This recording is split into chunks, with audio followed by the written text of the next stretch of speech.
Hey guys and welcome back to my channel जहां आपको मिलता है सिर्फ और सिर्फ एंटरटेनमेंट। और आज मैं लाया हूँ एक्स फोर्स का एपिसोड 3। तो पिछले एपिसोड में आपने देखा कि प्रोफेसर एक्स की मौत हुई थी और जिन लोगों ने ये किया था उन्हें ढूंढने वोल्वरिन निकलता है जहां उसे किड ओमेगा मिलता है। तो वही जब सेज उनमें से एक एसेसिन्स की ऑटोप्सी करती है तब उसे पता चलता है कि इन एसेसिन्स पर डोमिनो की स्किन लगाई गई थी जिसके कारण वो क्रकोआ में आसानी से घुस पाए। यहाँ वोल्वरिन को एक लैब मिलती है जहाँ पर ह्यूमंस बनाने का एक्सपेरिमेंट चल रहा था और तब उन्हें डोमिनो भी मिलती है जो काफी बुरी हालत में थी। तो गाइस वीडियो शुरू करने से पहले एक छोटी सी रिक्वेस्ट, वीडियो को लाइक शेयर और सब्सक्राइब करने की।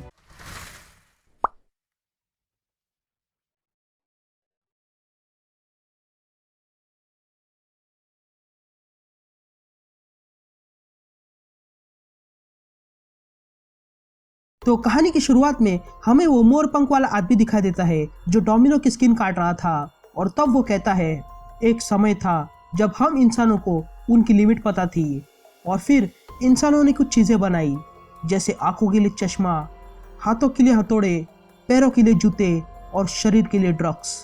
और तुम डोमिनो मेरी जान, तुम तो हमारे लिए जीवन की कुंजी हो। ये कहते ही हम देखते हैं कि डोमिनो की स्किन निकालकर वो एसेसिन बना रहे थे। फिर हमें प्रेजेंट टाइम दिखाई देता है जहां पर वोल्वरिन ने सारे आधे अधूरे इंसान को मार गिराया था। तभी वोल्वरिन कहता है कि क्रकोआ का रूल है कि किसी इंसान को ना मारना, लेकिन मैं उम्मीद करता हूँ कि ये इंसान नहीं है। तभी किड ओमेगा कहता है कि प्रोफेसर एक्स हमेशा से इंसानों के लिए सख्त नहीं थे और देखो आज उन्हीं इंसानों ने क्या किया है। तभी वोल्वरिन उस कांच को फोड़ता है और डोमिनो को बाहर निकालता है और वो देखता है कि डोमिनो अभी भी जिंदा थी। लेकिन तभी उसके सामने कोई आ जाता है और वो कोई और नहीं, एक बहुत बड़ा इंसान था जिस पर एक्सपेरिमेंट किया गया था। वो शख्स वोल्वरिन, किड ओमेगा और डोमिनो पे अटैक करता है लेकिन वे तीनों वहां से भाग निकलते हैं। यहाँ क्रकोआ पे जीन और बीस्ट प्रोफेसर एक्स को जिंदा करने में लगे थे। तभी बीस्ट जीन से कहता है कि अगर तुम्हारा प्लान कामयाब हुआ तो ये म्यूटेंट जाति के लिए बहुत बड़ा काम होगा क्योंकि वो हम सबकी जान है। तभी जीन कहती है कि जब वो छोटी बच्ची थी तब वो उसकी फैमिली के साथ एक ट्रिप पर गई थी और जब हम थक गए तब हम पास के कब्रिस्तान के पास ही गाड़ी रोकी थी और मेरे पेरेंट्स आराम करने लगे थे, लेकिन मैं और मेरी बहन वहाँ की पुरानी कब्र ढूंढने निकले। मैं अब तक इतनी बार मर चुकी हूँ कि अब मुझे भी नहीं पता है और इसलिए मुझे अब मौत से नहीं डर लगता है। तभी वे लोग उस पॉड के पास आते हैं जिसमें प्रोफेसर एक्स था और जिन वो सेरिब्रल लाती है और प्रोफेसर एक्स को जगाती है और प्रोफेसर एक्स जाग जाता है और उस पॉड से बाहर आता है। यहाँ वोल्वरिन, किड ओमेगा और डोमिनो भाग रहे थे कि तभी वोल्वरिन किड ओमेगा से पूछता है कि क्या तुम मदद कर सकते हो, जिस पर किड ओमेगा कहता है कि यहाँ पर साइकिक डैम्पर्स होने के कारण उसकी पावर्स नहीं चल रही है। लेकिन तभी दीवार तोड़ के वही आदमी बाहर आता है और ये देखकर वे तीनों और भी तेजी से भागने लगते हैं। तभी वोल्वरिन डोमिनो को एक जगह पर रखता है। तभी किड ओमेगा महसूस करता है कि उसकी पावर्स वापस आ गई है और वो तुरंत अपनी पावर्स का इस्तेमाल करके उस मॉन्स्टर पर अटैक करता है और उस मॉन्स्टर को खत्म कर देता है।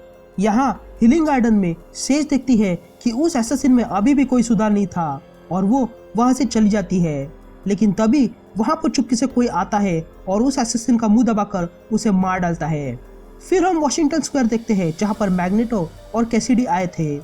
तभी कैसिडी मैग्नेटो से कहता है कि बाहर लोग खड़े हैं ये पूछने के लिए कि प्रोफेसर एक्स वाकई में मर चुके हैं या नहीं, जिस पर मैग्नेटो कैसिडी से पूछता है कि ऐसे केस में वो क्या करता, जिस पर कैसिडी कहता है कि वो आइलैंड की रक्षा करता।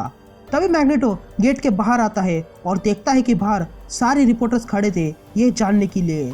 लेकिन इससे पहले कि मैग्नेटो कुछ बोल सके उसके पीछे से एक आवाज सुनाई देती है, इसलिए वो मुड़ता है और देखता है कि पिछले गेट से प्रोफेसर एक्स बाहर आता है और प्रोफेसर एक्स को देखकर सारे रिपोर्टर्स सवाल पूछने लगते हैं जिनका जवाब प्रोफेसर एक्स बड़े ही शांति से देने लगते हैं। यहाँ किड ओमेगा अपनी पावर से डोमिनो को थोड़ा बहुत हील करता है जिसके कारण वो अब चल पा रही थी। तभी किड ओमेगा कहता है कि डोमिनो को जो ड्रग दिया गया था उसके कारण उसके मेमोरीज के साथ गड़बड़ हुई है।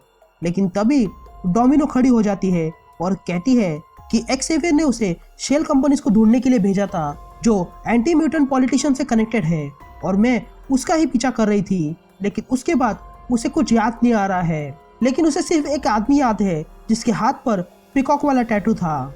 तभी वे तीनों वहां से निकलने लगते हैं, लेकिन तभी वहां पर एक बड़ा उजाला हो जाता है यहाँ एक मीटिंग चल रही थी। तभी जीन मैग्नेटो से पूछती है कि उसने मीटिंग में क्या कहा, जिस पर मैग्नेटो कहता है कि उसने मीटिंग में कुछ नहीं कहा। तभी वोल्वरिन गुस्से में कहता है कि अगर कुछ नहीं कहा है तो हम यहाँ छुपे क्यों हैं। तभी प्रोफेसर एक्स कहता है कि ये जिस किसी ने किया है वो छुप के काम कर रहा है और इसीलिए हमें भी छुप कर बात करनी है। तभी आगे प्रोफेसर एक्स कहता है कि हमारे दुश्मन हमसे टक्कर लेने के लिए हमारी तरह बन रहे हैं, इसलिए तुम मेरे एक्स फोर्स हो और अब जितना पैसा बहा सकते हो उतना बहाओ और एक आर्मी बनाओ डमी अकाउंट्स और चैट्स ग्रुप की, और हम उनके लिए हर एक प्रकार का छलावा बनाएंगे और साथ ही हम उन्हें ढूंढेंगे। तभी हमें वही पिकॉक के टैटू वाला इंसान दिखाई देता है जो कहता है कि हर एक कंट्री के शैडो एजेंसी होती है और उसमें से वेपन एक्स भी है। एक्सेवियर ने सारे एजेंसी बंद कर दी, लेकिन जैसे ही सारे म्यूटेंट्स क्रकोआ पे इकट्ठा हुए हैं वैसे ही अंधेरों में हम भी इकट्ठा हुए हैं और हम सब मिलकर ज़ेनो कहलाएंगे। और इसी के साथ ये कहानी यही कंटिन्यू हो जाती है।